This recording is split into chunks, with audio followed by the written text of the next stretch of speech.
Okay, welcome back to Movie Z Channel. So today aku akan review untuk filem Rangga dan Cinta. So filem ni diberi nafas baru daripada filem Ada Apa Dengan Cinta. Saya kalau korang pernah tengok filem Ada Apa Dengan Cinta pada tahun 2002 tak silap aku. So ini adalah remake daripada filem tu dan aku dapat tengok dekat TGV Indulge KLCC. So thank you TGV dan thank you juga pada Primework untuk exclusive invitation dan pelakon-pelakonnya pun ada turun time kita orang tengok tu.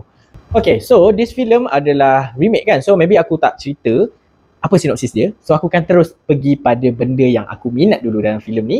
And then dia boleh dikata filem ni adalah filem di remake but dia tambahkan dengan elemen-elemen musical. So menjadikan lagi interesting this film. Benda pertama dulu yang aku suka dalam filem ni adalah lakonan El Putra sebagai watak Rangga dalam filem ni.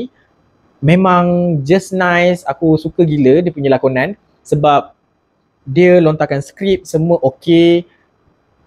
Ada joke-joke yang dia buat pun sampai. So itu nombor satu yang aku suka. Nombor dua yang aku suka dalam filem ni adalah dia punya sinematografi. Indonesian memang power dalam sinematografi. So aku tak boleh nak cari salah mana satu yang shot-shot yang tak cantik, color grading yang tak cantik. So dalam filem ni tak ada benda tu. Dia punya sinematografi dalam filem ni memang cantik gila, color grading pun sama. Itu benda yang nombor dua yang aku minat lah. Nombor tiga pula yang aku suka dalam filem ni adalah lagu-lagu yang dibawakan dalam filem ni. Memang best. Lagi-lagi lagu opening iaitu Ku Bahagia. Memang best gila opening dia dan penutup untuk filem ni pun dengan lagu. Benda tu pun best juga. Aku suka gila lagu-lagu dia. Memang best lah. Kalau korang pernah tengok filem ni, korang tahulah lagu-lagu yang ada dalam filem tu kan. Dia bawa elemen musikal tu dalam filem ni dan membuatkan filem ni lagi seronok ditonton. Itu saja benda yang aku minat dalam filem ni. Ada ke tak benda yang aku tak minat dalam filem ni? Sebenarnya ada a few thing yang boleh aku cakap aku kurang berminat dalam filem ni.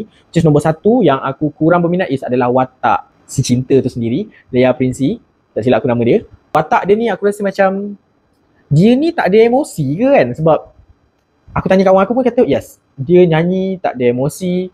Nampaklah dia tu kayu bila bawa watak si Cinta ni. Yes, I know sebab dia ni adalah filem pertama dia.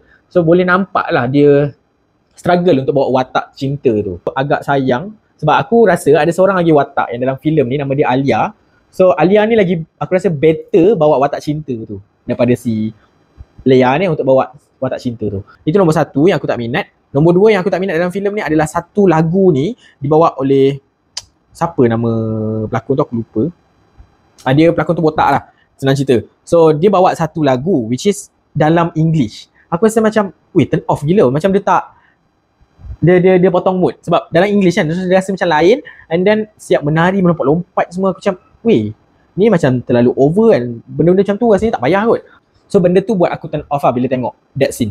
So itu saja yang boleh aku share, benda yang aku minat dan benda yang aku tak minat. Maybe this review akan pendek sedikit sebab aku tak ada share about dia punya sinopsis sebab filem ni filem lama and then orang pun memang tunggu filem ni. So filem ni akan keluar pada 6 akhir bulan. Maybe bila aku release filem ni dah keluar dah pun.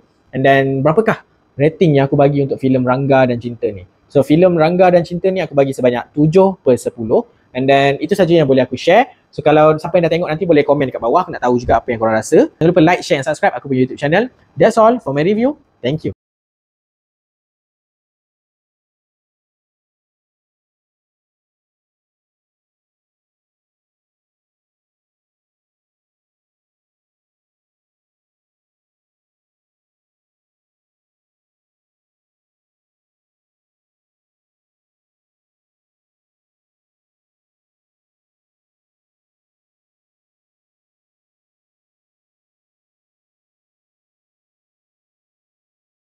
Ada